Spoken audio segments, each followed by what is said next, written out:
বাংলাদেশ জাতীয়তাবাদী Jubodal Nasir Nasir please Nasir Firoz please বিসমিল্লাহির রহমানির রহিম। বাংলাদেশ জাতীয়তাবাদী যুবদল ঢাকা দক্ষিণের অত্যন্ত গুরুত্বপূর্ণ ইউনিট এবং অনেক দূরের ইউনিট কানমুড়িশ্বর থানার অন্তর্গত 57 নম্বর ওয়ার্ড যুবদলের এই কর্মী সভার স্থানীয় সভাপতি হাবিবুর রহমান, সঞ্চালনার দায়িত্বে আছেন সিদ্দিক হাওলাদার। আজকের এই কর্মী সভায় প্রধান বক্তা হিসেবে উপস্থিত হয়ে কর্মী সভাকে সফল করেছেন সাবেক সকল ছাত্র নেতা, ঢাকা মহানগর পূর্ব ছাত্র দলের প্রতিষ্ঠাকারী সাংগঠনিক সম্পাদক, রাজপথ থেকে বের উঠে নেতৃত্ব, যার দূরদর্শী নেতৃত্ব এবং বিচক্ষণতা এবং মেধাসম্পন্ন নেতৃত্বের মধ্য দিয়ে যিনি জাতীয়তাবাদী যুবদল ঢাকা দক্ষিণকে একটি সাহসী, দক্ষ এবং মেধাবী সংগঠনে রূপান্তরিত করেছিলেন। আন্দোলনের উপযোগী করে যিনি 5 আগস্টের গণ অভ্যুত্থানের নেতৃত্ব দিয়ে দুনিয়া পতনকে নিশ্চিত করে বিজয় ছিনিয়ে নিয়ে এসেছিলেন। সেই প্রিয় সহযোগিতা রাজপথ থেকে বিরোধী নেতৃত্ব জাতীয়তাবাদী যুবদল ঢাকা দক্ষিণের বিপ্লবী সদস্য সচিব জনাব নবীর ইসলাম উপস্থিত আছেন। ঢাকা দক্ষিণ যুবদলের বিপ্লবী সিনিয়র যুগ্ম আহ্বায়ক, জাতীয়তাবাদী ছাত্র দল ঢাকা দক্ষিণের সাবেক সকল সাধারণ সম্পাদক, কামরাঙ্গীরচর থানা ছাত্র দলের সকল সভাপতি, যার নেতৃত্বে জাতীয়তাবাদী যুবদল ঢাকা দক্ষিণ অত্যন্ত শক্তিশালী, যার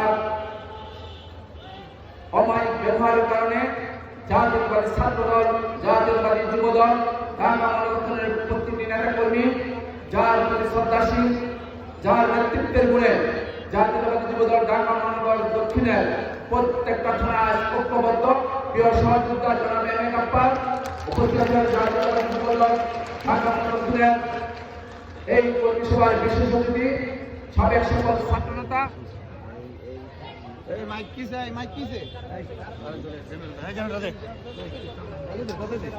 সিদ্ধেশ্বরী বিশ্ববিদ্যালয় ক্যাম্পাস থেকে যার নেতৃত্ব বেড়ে উঠে, যিনি দীর্ঘ সময় ছাত্র রাজনীতির পর আন্দোলন সংগ্রামের পক্ষে উত্তীর্ণ হয়ে জাতীয়তাবাদী যুবদলে যার স্থান করে নিয়েছেন বিএনপির ভারপ্রাপ্ত চেয়ারম্যান জনাব তারেক রহমান, সেই প্রিয় সহযোগিতা এসএনএ ছোট ভাই মোহাম্মদ রাফিজুল ভাই রাফিজ উপস্থিত আছেন। জাতীয়তাবাদী ছাত্র দলের সাবেক শুনানি প্রসাদ, হোমিওপ্যাথিক বিশ্ববিদ্যালয় কলেজের সাবেক ছাত্র নেতা, ঢাকা দক্ষিণ ছাত্র দলের নবনির্বাচিত যুগ্ম আহ্বায়ক জনাব শফিকুল ইসলাম নাজির উপস্থিত আছেন।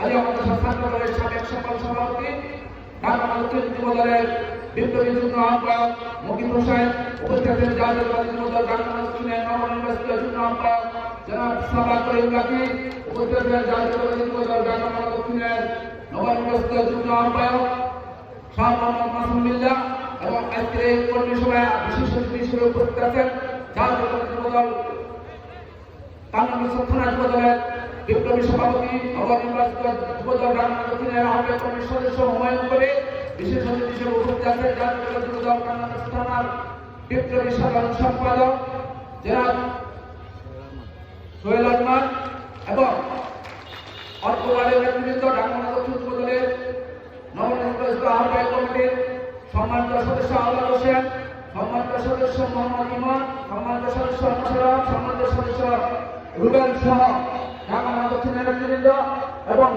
কানমুড়িশ্বর থানা বিএনপির সাবেক সকল সভাপতি জনাব দেওয়ান সাহেব এবং যুবদলের সাবেক সকল সভাপতি, বিএনপির সাবেক সকল সাধারণ সম্পাদক জনাব নাইম ভাই সহ অর্থবাদের বিএনপি নেতৃবৃন্দ এবং কানমুড়িশ্বর থানা মহিলা দলের শেখা আব্বা, মিলা আব্বা সহ মহিলা দলের নেতৃবৃন্দ এবং ছাত্র দলের কানমুড়িশ্বর থানার বিপ্লবী সভাপতি, নবনির্বাচিত ঢাকা দক্ষিণ ছাত্র দলের বিপ্লবী সিনিয়র যুগ্ম আহ্বায়ক মাহমুদ সহ উপস্থিত নেতৃবৃন্দ, আপনাদের সবাইকে জাতীয়তাবাদী যুবদল ঢাকা দক্ষিণের পক্ষ থেকে শুভেচ্ছা অভিনন্দন। প্রিয় নেতৃবৃন্দ,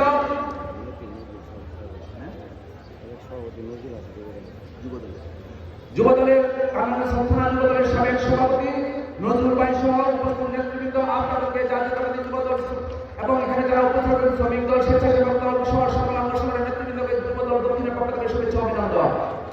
প্রিয় নেতৃবৃন্দ, অনেকক্ষণ আপনারা ধৈর্য ধরে বক্তব্য শুনেছেন। ঢাকা দক্ষিণের এক জাত যুবকের মেধাবী নেতৃত্ব, এই মেধাবী নেতৃবৃন্দের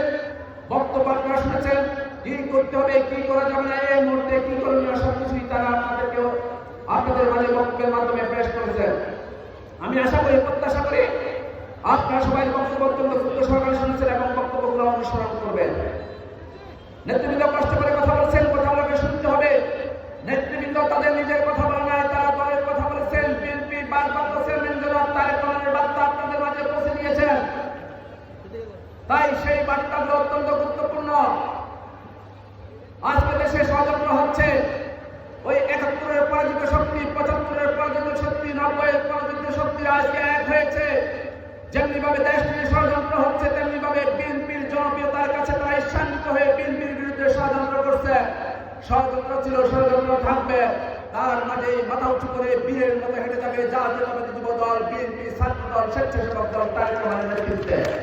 তাই আপনাদেরকে বলতে চাই, হাজারো ষড়যন্ত্রের মুখে যেমনি ভাবে বাংলাদেশের ইতিহাসে নাম রেখেছিলেন শহীদ প্রেসিডেন্ট জিয়াউর রহমান, যখন এদেশে পাকিস্তানি হানাদাররা আক্রমণ করলো, যখন এই দেশের রাজনীতিবিদরা পালিয়ে ভারতে চলে গেলেন, শেখ মুজিব স্বাধীনতার কথা বলে পাকিস্তানিদের কাছে আত্মসমর্পণ করে পাকিস্তানে চলে গেলেন, তখন এই দেশটার জন্য একজন মানুষ দাঁড়িয়েছিলেন, তিনি তৎসময়ের পাকিস্তানি মিলিটারির একজন মেজর শহীদ প্রেসিডেন্ট জিয়াউর রহমান।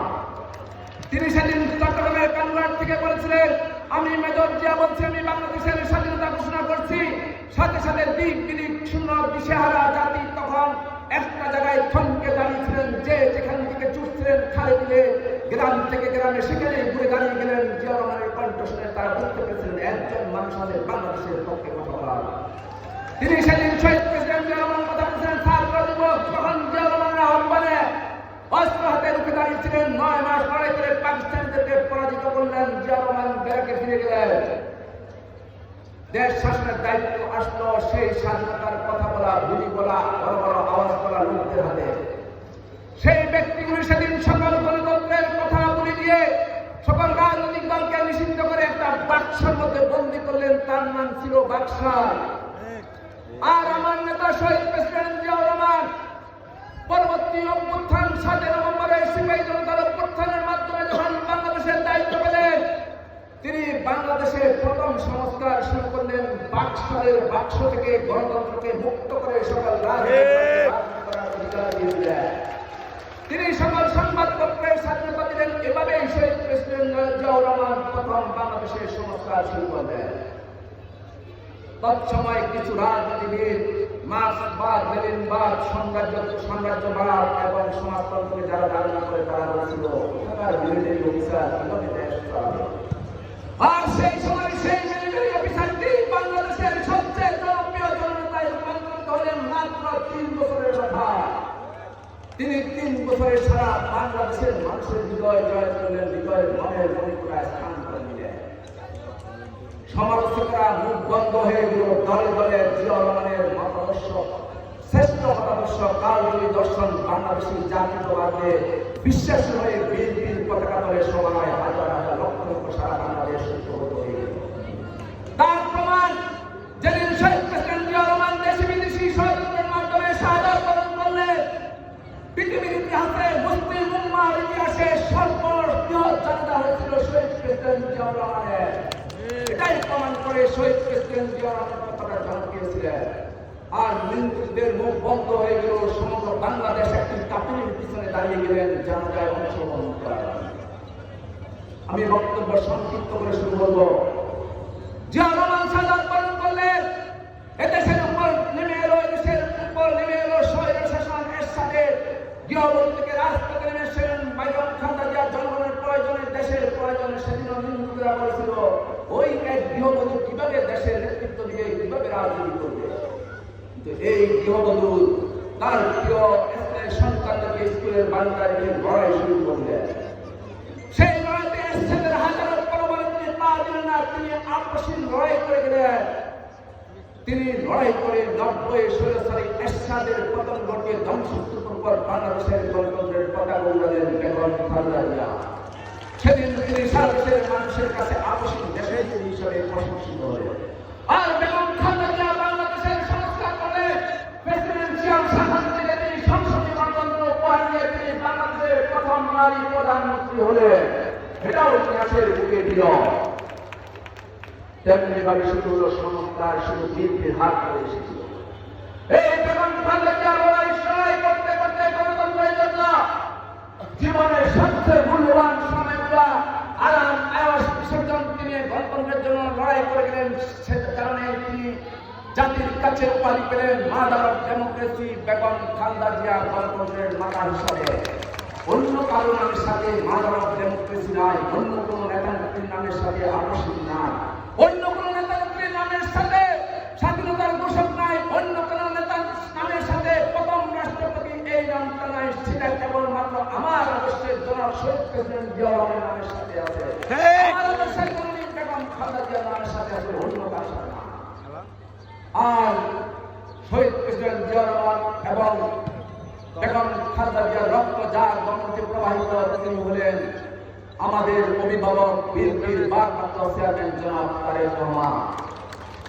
সেই রক্ত ধারণ করে লড়াই সংগ্রামের মাধ্যমে তিনি শুধু প্রবাসী থেকেও গণতন্ত্রের জন্য লড়াই করে গেলেন। তিনি সংস্কার ঘোষণা করলেন 31 দফা, যে 31 দফার মধ্যে জাতির মুক্তির কথা লেখা আছে।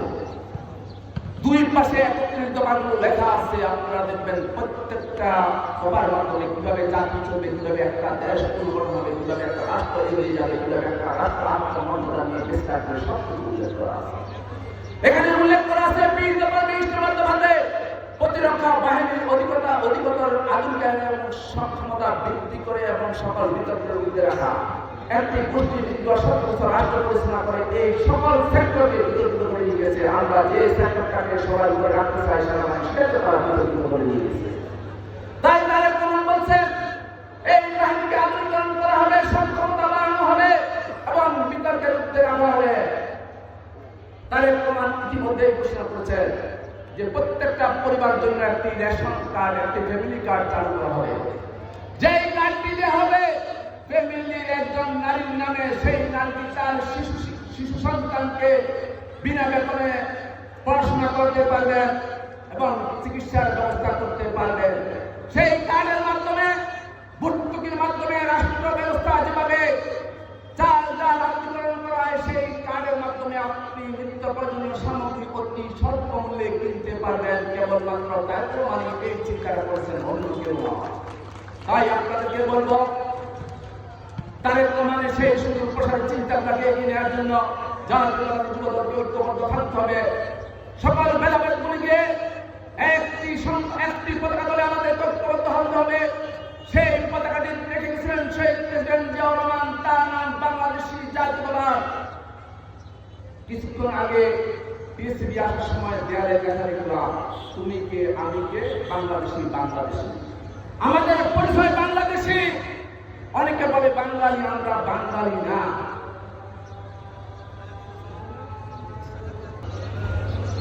আমাদের পরিচয় আমরা বাংলাদেশী। আর বাঙালি বলে শুধু একটা জাতি থেকে একটা অংশকে বোঝানো হয়, আর বাংলাদেশী বলে বাংলাদেশী জাতীয়তাবাদে এই মানসিক ভিতরে যারা বসবাস করে সবাই বলে। রোকে আমাদের পাশে আরেকটি দেখলাম, সেই সিগারেটটি এখন ভুলে গেছেন হয়তো এই উপদেষ্টারা। সেখানে লেখা ছিল 18 কোটি জনগণের দরকার, নির্দলীয় তত্ত্বাবধায়ক সরকার। আপনারা ভুলে যেতে পারেন, আমরা ভুলে যাব না। এখানে অনেক বক্তা বলেছেন যারা আওয়ামী লীগের সাথে চলবেন তারা বেঈমান। আমি শুধু বেঈমান বলবো না, তারা মুনাফিক, তারা বিশ্বাসঘাতক। যারা আপনার সহযোগিতা রক্তের সাথে বেঈমানি করবেন, যারা আপনাদের কষ্টের সময়গুলো ভুলে যাবেন, যারা নাসিরুদ্দিন আহমেদ পিন্টুকে যেভাবে নির্মমভাবে জেলখানায় বন্দী অবস্থায় জীবন দিতে হয়েছে সেই সময়ের কথা ভুলে যাবেন, যারা আপনাদের আলী হোসেনের কথা ভুলে যাবেন, তারা বিশ্বাসঘাতক, তারা বেঈমান, তারা মুনাফিক, তারা কিন্তু বেশি দূর আগাতে পারবেন না। মনে রাখবেন, ক্ষমতা আছে, হয়তো ক্ষমতা দেখাতে পারবেন, কিন্তু বেশি দূর আগাতে পারবেন না। কারণ মনে আঘাত দিলে কাউকে আঘাত ভালো লাগছে। কারমাঙ্গিরচর থানা যুবদলের প্রত্যেকটা নেতা কর্মীর পরিচিত, হাইবিন এখানে নাই, কেউ নতুন ঢুকে নাই, প্রত্যেকটা নেতা কর্মীর পরিচিত। স্বাস্থ্য বাড়ির মধ্যে আছে গাছপাল ভাই বন্ধ পালান ভাই, আর ছাত্র দলের সাবেক নেতা আব্দুর রহিম, বাকি সবাই স্বাস্থ্য একই রকম আছে। তাই আপনাদেরকে বলবো, সবাই একসাথে থাকতে হবে, একসাথে কাজ করতে হবে। দুশ্চিন্তার কারণ নাই, এই 2025 সালের মধ্যে নির্বাচন হবে। এই 25 সালের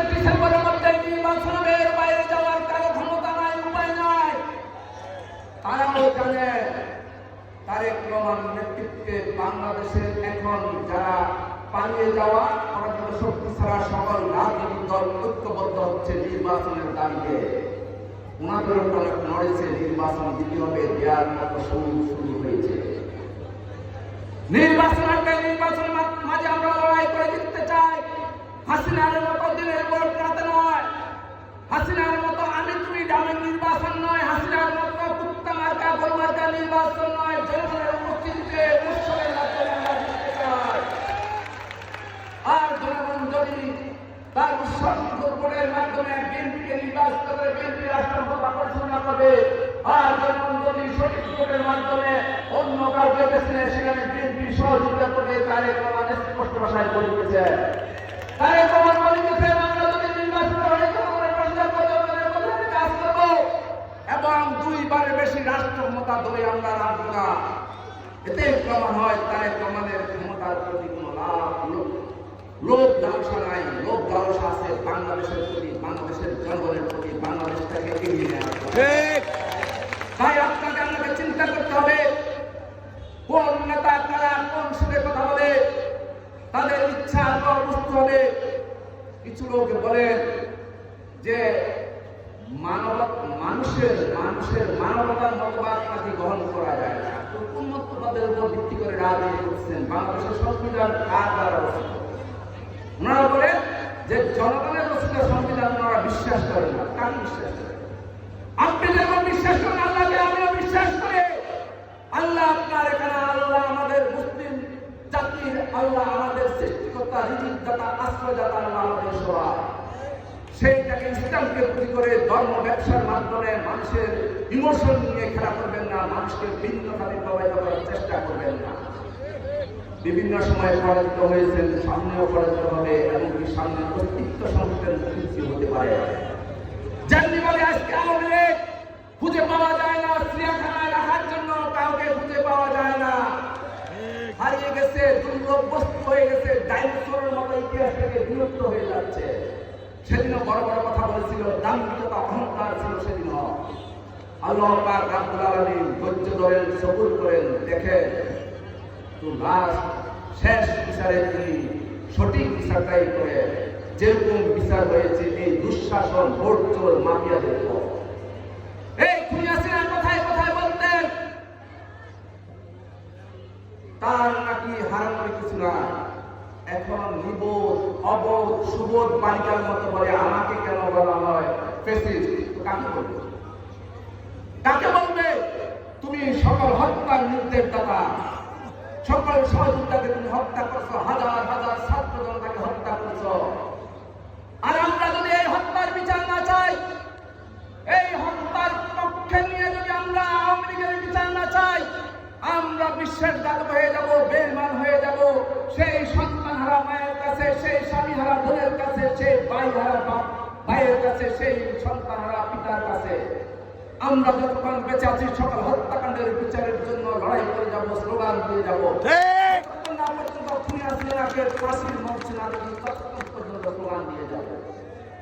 সবাইকে ঐক্যবদ্ধ থাকার আহ্বান জানিয়ে আজকের মতো এখানে শেষ করলাম। খুদা হাফেজ।